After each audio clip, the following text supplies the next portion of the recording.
Shalom and welcome to 2 Minutes of Torah. This year is entitled, What is Worse? Many small Isurim versus one big Isur. So hopefully the question will never come up as a practical one, but there are some cases where it is brought down in the halacha. So for example, a person is very sick on Shabbat, chas v'shalom, and the doctor says he needs to eat meat. So they're on a little moshav, a farm, and not much meat available. And what's the choice? There is a nevela, an animal that just died, a cow just died, and they could go ahead and eat that and feed it to the sick patient, or it could do shchita.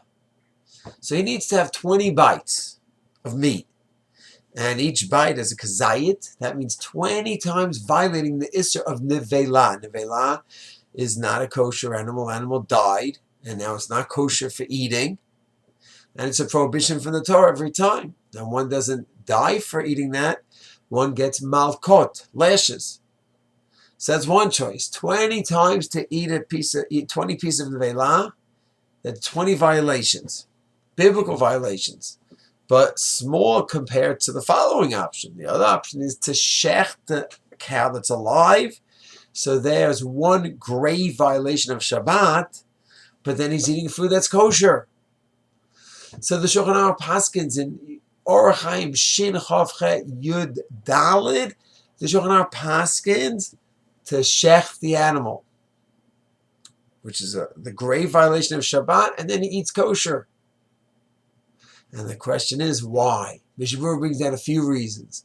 One is because we say that when someone is deathly ill on Shabbat and they violate Shabbat, it's not a violation. Shabbat hutra Shabbat. It's totally mutter, meaning Shabbat doesn't apply in the case of a deathly situation, and therefore, shecht on Shabbat and only treif. As opposed to treif, you're eating treif. The thing is, you're allowed to eat treif to save your life, but it's not mutter, it's an isser, which is outweighed by the mitzvah of saving your life. As opposed to Shabbat, some say it's not usser. This is Shabbat. Your Shmirat Shabbat means violating Shabbat. So not really a violation. That's opinion number one. Next opinion the Mishnah brings down is that a person may be disgusted. So I don't want to eat nevela. So what do you mean you're allowed to eat? The doctor says you're going to die if you don't eat the nevela. Eat it. No, I wouldn't. I'd rather die. I can't eat this disgusting food that's not kosher. I can't do that. Oh, so fine. We'll shecht an animal for you on Shabbat. Okay, that's better. It's an emotional thing.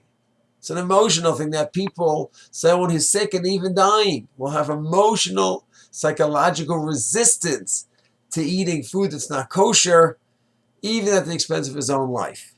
And therefore we say just do the shchita, and the person will eat the food that you shechted. He can deal with that better than the nevela.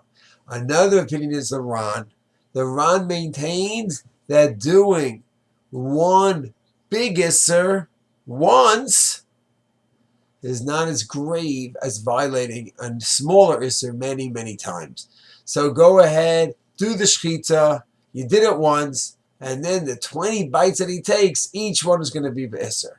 It's going to be beheta. It's going to be permissible food, and therefore better do that than the many isurim. Rav Moshe goes ahead and applies this Ran to the case of selling chametz to a non-from store owner selling chametz on Pesach.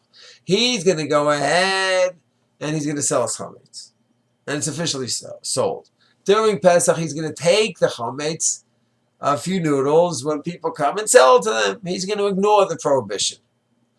But Moshe says it's still a good thing to do, because on the one hand, if the Rabbanut doesn't sell his chametz, so he has chametz the whole time, but he's not actively doing anything. Here, by selling his chametz, each time he takes a box, he might be violating another prohibition of stealing from the guy, of acquiring chametz. He's actively involved in isurim now, more than if you didn't sell the chametz. So maybe the Rabbanut shouldn't have such a guy sell chametz. Let him just be passive the whole time. Besides the question of helping out the neighborhood, what about for himself, the store owner? So Moshe says maybe it's best just leave him alone.